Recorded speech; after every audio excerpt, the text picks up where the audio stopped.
Previous third इयरको business लको chapter 1 को video इन्ट्रोडक्सनको पार्टको video लिएर आएको छु। यसमा जेनरली हामीले एक्जामिनेसन पोइन्ट अफ भ्यूबाट जुन इम्पोर्टेन्ट क्वेसन छ त्यो माथि डिस्कस गर्न गइरहेको छौँ।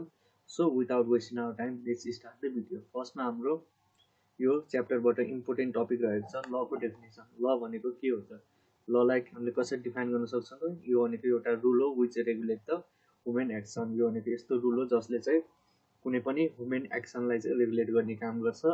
त्यसैगरी क्यारेक्टरिस्टिक्स अफ ल के हो त? लको क्यारेक्टरिस्टिक्स भनेको जेनरली ल कन्सिस्ट अफ रुल।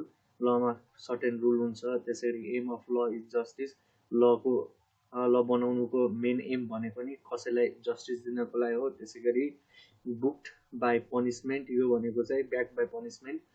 ल यदि कसैले ब्रेकडाउन गर्यो भने कसैले फलो गरेन भने अब त्यसमा चाहिँ पनिसमेन्टको प्रोभिजन हुन्छ। So it is law back by punishment भनिएको हो।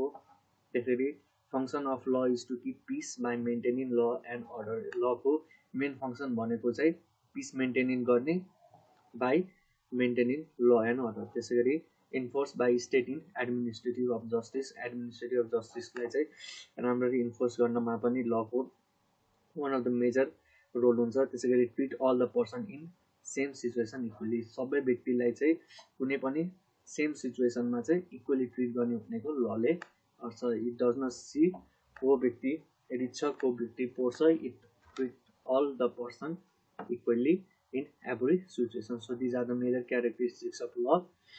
तपाईँले एक्जामिनेसन 5 मार्क्समा सोध्न सक्छ। So write the points then describe yourself. त्यसैगरी क्लासिफिकेसन अफ ल। लको क्लासिफिकेसन भनेको जेनरली ललाई चाहिँ 4 भागमा डिभाइड गरिएको छ। एउटा टर्चरेरी लिमिट, त्यसपछि बेसिस अफ नेचरको बेसिसमा, त्यसपछि सब्जेक्ट म्याटरको बेसिसमा, त्यसरी इन्डिभिजुअल ड्युटी टुवार्ड्स सोसाइटीको बेसिसमा। टर्चरेरी लिमिट्सको बेसिसमा चाहिँ के गरेको छ त? नेसनल अथवा इन्टरनेसनल ल भनेर यसलाई क्लासिफाई गरेको छ। त्यसरी बेसिस अफ नेचर भनेको सब्सटेन्सिभ ल अथवा प्रोसिडरल ल। त्यसरी सब्जेक्ट म्याटरको बेसिसमा पब्लिक ल हुनसक्छ अथवा प्राइभेट ल हुनसक्छ। र इन्डिभिजुअल ड्युटिज टुवार्ड्स सोसाइटीको बेसिसमा चाहिँ क्रिमिनल ल र civil law. These are the major classification of law. त्यसैगरी हाम्रो नेक्स्ट टपिक छ सब्सटेन्सिभ ल भर्सेस प्रोसिडर ल। के हो त यसको difference between? Either it can be asked in 2 marks question or 5 marks क्वेसनमा। 2 मार्क्स क्वेसनमा आयो भने 2टा पोइन्ट लेख्ने, 5 मार्क्स क्वेसन आयो भने 5वटा पोइन्ट लेख्ने। So discuss below creates and define right and duties of individual. Substantive लले चाहिँ के गर्छ त?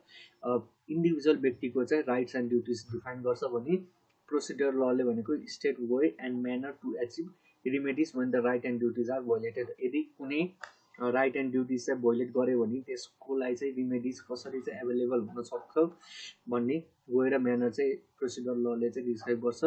त्यसैगरी सब्सटेन्सिभ ल भनेको कन्सर्न विथ इन्ड अफ ल। यो भनेको चाहिँ इन्ड अफ लसँग चाहिँ कन्सर्न हुन्छ भने यो भनेको चाहिँ एचिभिङ द इन्ड।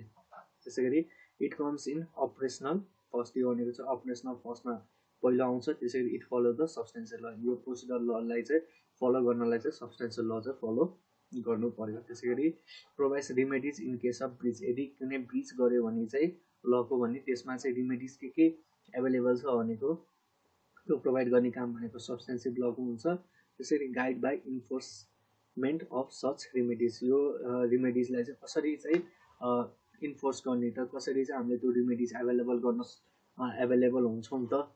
त्यसको गाइड गर्ने काम चाहिँ प्रोसिडर लले गर्छ। त्यसरी can be use prospectively, can be use retrospectively. Similarly सिमिलरली नेक्स्ट हाम्रो इम्पोर्टेन्ट टपिक यसबाट रहेको छ source of Nepalese law. Nepalese लको सोर्सहरू के हो त? एउटा भनेको लेजिस्लेसन हो, अर्को भनेको कस्टम एन्ड युजेस, त्यसैगरी प्रिसिडेन्ट र एग्रिमेन्ट भनेको these are the major sources of law. Precedent भनेको के हो त? Earlier decision made by the supreme court. यदि कुनै डिसिजन चाहिँ सुप्रिम कोर्टले पास गरेको छ भने अर्लियर डिसिजन, त्यसलाई चाहिँ हामीले प्रिसिडेन्ट भन्छौँ। And require to follow when deciding similar fact decision. यदि त्यस्तो डिसिजन जुन चाहिँ सिमिलर फ्याक्टको डिसिजन आयो भने चाहिँ त्यही डिसिजन चाहिँ प्रिभेल हुन्छ वाइल डिसाइडिङ सच केसेस। त्यो केसेसहरू डिफाइन गर्ने बेलामा। त्यसैगरी एग्रिमेन्ट भयो, लेजिस्लेसन र कस्टम एन्ड युजेस भनेको अदर मेजर सोर्स अफ ल हो। यसको डिस्क्रिप्सन आफै गर्नु होला। त्यसैगरी नेक्स्ट हाम्रो बिजनेस ल भनेको के हो त? यो त भनेको एउटा ब्रान्च अफ सिभिल ल अर प्राइभेट ल। प्राइभेट ल अथवा सिभिल लको चाहिँ एउटा ब्रान्च हो बिजनेस ल भनेको चाहिँ, जसले चाहिँ के गर्छ त which makes certain rules for business transaction. Business transaction कसरी रन गर्ने, कसरी त्यसलाई अपरेट गर्ने, त्यसको बारेमा सर्टेन रुल्स जसले डिफाइन गर्छ त्यसैलाई नै बिजनेस ल भनिन्छ। Importance of business law, business लको इम्पोर्टेन्स के हो त? Either it can be asked in 2 marks question र 5 मार्क्स क्वेसन। 2 मार्क्स क्वेसन आयो भने 2टा पोइन्ट, 5 मार्क्स क्वेसन आयो भने 5वटा पोइन्ट र डिस्क्राइब पनि गर्नु पर्यो। त्यसरी protect the individual interest and national interest. Business लको मेन इम्पोर्टेन्ट भनेको चाहिँ यसले चाहिँ व्यक्तिको इन्ट्रेस्ट र नेसनलको इन्ट्रेस्टलाई चाहिँ प्रोटेक्ट गर्ने काम गर्छ। त्यसै गरी establish business ethics and its social responsibility. यसले चाहिँ बिजनेस कसरी रन गर्ने त त्यो बिजनेस इथिक्स चाहिँ इस्टाब्लिस गर्नमा हेल्प गर्छ र त्यो बिजनेस इथिक्स र सोसल रेस्पोन्सिबिलिटी पनि डिफाइन गर्नमा हेल्प गर्छ। त्यसै गरी regulate the business transaction directly or indirectly. कुनै पनि बिजनेस ट्रान्ज्याक्सनलाई कसरी चाहिँ डाइरेक्टली अथवा इन्डाइरेक्टली चाहिँ रेगुलेट गर्ने, त्यो पनि one of the importance of business law हो। त्यसै गरी guarantee justice for all involving in business dealing. यो भनेको चाहिँ बिजनेस डिलिङमा चाहिँ के ग्यारेन्टी जस्टिस चाहिँ हामीले पाउँछौँ त त्यसको बारेमा पनि डिफाइन गर्ने काम भनेको बिजनेस लले गर्छ।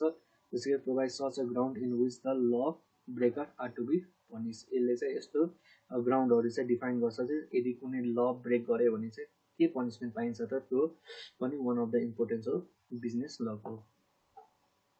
हाम्रो नेक्स्ट अब टपिक छ कन्ट्र्याक्ट भनेको के हो त? कन्ट्र्याक्ट भनेको agreement creating obligation between the parties if enforceable by ल। यो भनेको यस्तो एग्रिमेन्ट हो जसले चाहिँ दुईवटा पार्टिज बिच चाहिँ कुनै अब्लिगेसन क्रिएट गर्छ जुन चाहिँ पछि गएर चाहिँ हामीले ल इन्फोर्सेबल गर्न सक्छौँ।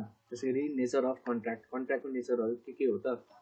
यो भनेको दुईवटा अथवा दुईभन्दा बेसी पर्सन बिचको एउटा कन्ट्र्याक्ट हो रिगार्डिङ पर्टिकुलर म्याटरमा। त्यसै गरी रिकगनाइज एन्ड इन्फोर्सेबल बाई ल। अब यो एग्रिमेन्ट कन्ट्र्याक्टलाई चाहिँ हामीले पछि गएर कुनै लिगल प्रोसिडिङ छ भने त्यसमा चाहिँ हामीले इन्फोर्सेबल गर्न सक्छौँ। त्यसै गरी create legal and binding obligation between the parties. यसले चाहिँ लिगल र बाइन्डिङ अब्लिगेसन दुईवटा पार्टिज बिचको चाहिँ एउटा क्रिएट गर्ने काम गर्छ। त्यसरी establish course of action between the parties. दुईटै पार्टिज जो चाहिँ पार्टी इन्भल्भ भएको हुन्छ कन्ट्र्याक्टमा त्यो पार्टिजको चाहिँ काम के हो त?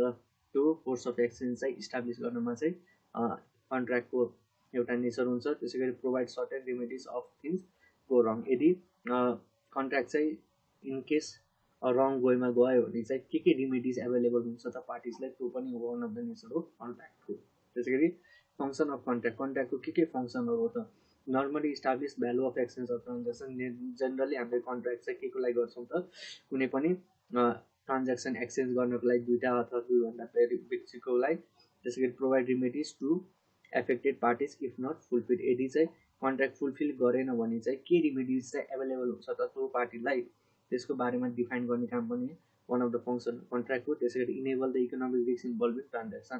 के इकोनोमिक रिस्क चाहिँ इन्भल्भ छ त ट्रान्ज्याक्सनमा त्यसलाई चाहिँ व्यक्तिगत गर्न काम गर्छ। त्यसै गरी lays down the respective responsibility of पार्टिजको के रेस्पोन्सिबिलिटिज हो त कन्ट्र्याक्टमा, त्यसको प्रपर डिस्क्रिप्सन चाहिँ वान अफ द फङ्सन हो कन्ट्र्याक्ट हो। त्यसको मजाले डिस्क्रिप्सन दिने काम पनि कन्ट्र्याक्टको एउटा फङ्सन हो। So these are the important topic regarding the contract. Contract भनेको के हो, नेचर अफ कन्ट्र्याक्ट के हो र फङ्सन अफ कन्ट्र्याक्ट भनेको के हो। त्यसै गरी नेक्स्ट भनेको सोर्स अफ ल। हामीले अघि नै डिस्कस गरेको लिगल सोर्स भनेको एउटा लेजिस्लेटिभ, प्रुडेन्ट, कस्टम युजेस, एग्रिमेन्ट र कन्भेनियन्स। प्रुडेन्ट भनेको चाहिँ जुन चाहिँ अर्लियर डिसिजन सुप्रिम कोर्टले पास गरेको हुन्छ त्यही डिसिजनलाई चाहिँ हामी प्रुडेन्ट भनिन्छ। यदि कुनै पनि त्यस्तै डिसिजन चाहिँ अरू कोर्टहरूले डिसाइड गर्नुपर्ने छ भने त्यही अर्लियर डिसिजनलाई चाहिँ बेसिस मानेर चाहिँ डिसिजन दिन सक्यो। त्यसै गरी लेजिस्लेसन भनेको के हो त? Is written state law or rule issue by the supreme or subordinate legislative body. यो भनेको चाहिँ एउटा रिटन स्टेट अफ ल हो जुन चाहिँ कसले इस्यु गर्छ त? सुप्रिम कोर्ट अथवा सब अर्डिनेट लेजिस्लेटिभ बडीले। Therefore it is law made by then parliament or law making authority under the constitution limit. यो भनेको चाहिँ पार्लियामेन्टमा चाहिँ कन्स्टिट्युसनल बडीले चाहिँ प्रपर अथोरिटीले चाहिँ एप्रुभ गरेको ल हो। प्रुडेन्ट भनेको is an earlier decision supreme court, मैले भनिहालेँ, which is use rule while decision the latest case of similar fact आयो भने चाहिँ त्यही अर्लियर डिसिजनलाई चाहिँ रिलिभेन्ट मानेर चाहिँ डिसिजन दिन सकिन्छ। त्यसै गरी कस्टम एन्ड युजेस भनेको is known as particular way of life or behaviour, यो भनेको चाहिँ पर्टिकुलर वे अफ लाइफ अथवा बिहेभियर भनेर चिनिन्छ। If such behaviour is followed continuously by the people in the society it becomes custom or user. यदि कुनै behaviour चाहिँ पिपुलले चाहिँ कन्टिन्युसली चाहिँ सोसाइटीमा फलो गऱ्यो भने त्यो चाहिँ एउटा कस्टम अथवा युजेस बन्छ। If there is no legislation, यदि त्यो सोसाइटीमा चाहिँ यदि लेजिस्लेसनै छैन भने अथवा नो प्रुडेन्स छैन भने त्यो केसमा चाहिँ कस्टम अथवा युजेसले चाहिँ म्याटरले चाहिँ हामीले डिसाइड गर्न सक्छौँ कुनै पनि डिसिजन। त्यसै गरी एग्रिमेन्ट र कन्भेनियन्ट, त्यसै गरी हिस्टोरिकल सोर्सहरू के हो त, यो भनेको त हामीले लिगल सोर्स डिस्कस गऱ्यौँ। त्यसै गरी नेक्स्ट हाम्रो हिस्टोरिकल सोर्सहरू के हुनसक्छ त लको लागि ओपिनियन अफ एक्सपर्ट, एक्सपर्टको ओपिनियनहरू हुनसक्छ, कुनै डिसिजन अफ फरेन कोर्टको कुनै डिसिजन छ भने त्यसलाई पनि एज एन एलिमेन्ट मानेर चाहिँ डिसिजन दिन सकिन्छ। त्यसै गरी टेक्स्ट बुक जर्नलहरू भनेको अदर हिस्टोरिकल सोर्स हो लको लागि। त्यसै गरी मोरल अर रिलिजियस रुल ग्रन्थहरू, त्यसै गरी principal of English book business ल, इङ्ग्लिस बिजनेस लको कुनै प्रिन्सिपलहरू जुन चाहिँ इन्टरनेसनली फलो गरिरहेको छ त्यो पनि one of the major historical source हुनसक्छ। त्यसै प्रिन्सिपल अफ इन्डियन मर्केन्टाइलको कुनै प्रिन्सिपल छ भने त्यसलाई पनि बेसिस मानेर चाहिँ हामीले ल बनाउन सक्छौँ। सो गाइज त्यही नै इम्पोर्टेन्ट क्वेसनहरू यहाँबाट भनेको मैले लको डेफिनेसन पढ्नु पऱ्यो, क्यारेक्टरिस्टिक्स अफ ल के हो र क्लासिफिकेसन अफ ललाई कसरी क्लासिफाई गरिन्छ, चारवटा बेसिसमा, चारवटा बेसिसको पनि बेसिस छ त्यसलाई डिफाइन गर्नु पऱ्यो। त्यसै गरी सब्सटेन्सिभ ल भर्सेस प्रोसिडर ल भनेको के हो, त्यसै गरी सोर्स अफ लेब्लिज ल भनेको के हो, एउटा लिगल सोर्स छ, एउटा हिस्टोरिकल सोर्स हो जुन पछाडि मैले डिस्कस गरेको थिएँ। त्यसै गरी बिजनेस ल भनेको के हो त, यो भनेको जसले चाहिँ बिजनेस ट्रान्ज्याक्सनलाई रेगुलेट गर्नलाई यसले गर्छ, त्यही नै बिजनेस ल हो। इम्पोर्टेन्स अफ बिजनेस ल के हो त त्यसको याद गर्नु पऱ्यो। त्यसै गरी हामीले कन्ट्र्याक्ट भनेको के हो, नेचर अफ कन्ट्र्याक्ट के हो, फङ्सन अफ कन्ट्र्याक्ट के हो, 5 मार्क्समा सोध्न सक्छ। सिमिलरली सोर्स अफ ल भनेको के हो, पछाडि भनेको लिगल सोर्स र हिस्टोरिकल सोर्स। लिगल सोर्समा के आयो, लेजिस्लेटिभ प्रुडेन्ट, कस्टम, युजेस, एग्रिमेन्ट र कन्भेनियन्ट। त्यसै गरी हिस्टोरिकल सोर्समा के आयो त अरू फरेन कोर्टले गरेको डिसिजनहरू, टेक्स्ट बुक अथवा जर्नल हुनसक्छ, मोरल अथवा रिलिजियस रुल्स हुनसक्छ, principle of English business law हुनसक्छ, principle of Indian mercantile law हुनसक्छ। It can be asked in either 5 marks, 10 marks, 15 मार्क्समा पनि सोध्न सक्छ, 2 मार्क्समा पनि सोध्न सक्छ। सो यो भनेको चाहिँ मेजर मोस्ट इम्पोर्टेन्ट क्वेसन हो यो च्याप्टरको। Thank you guys, hope you enjoy learning. यदि तपाईँ यस च्यानलमा नयाँ हुनुहुन्छ भने प्लिज सेयर, लाइक, सब्सक्राइब गर्नुहोला। Share it to your friend. Best of luck for your exam. Happy day.